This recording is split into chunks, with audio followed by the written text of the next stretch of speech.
Pemirsa, pasca kebakaran kapal ikan di Pelabuhan Benoa Dermaga Barat Selasa dini hari, kobaran api masih bermunculan. Sejumlah petugas damkar masih berjuang keras menjinakkan api sisa-sisa kebakaran yang menghanguskan 40 kapal ikan.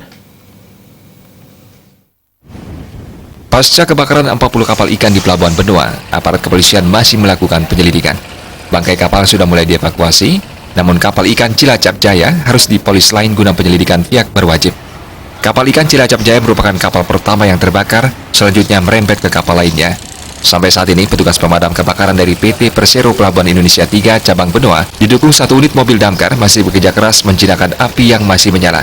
Dari penuturan petugas, api sangat sulit dipadamkan karena banyak kapal terbuat dari bahan kayu dan fiberglass yang mudah terbakar. Sambil menunggu proses pendinginan, sebagian kapal dievakuasi dengan mengangkat puing-puingnya ke dermaga.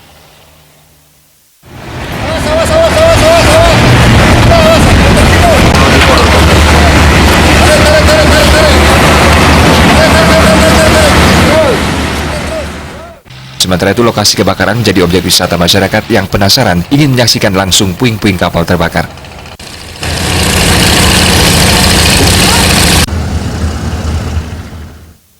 Arta Yabali TV.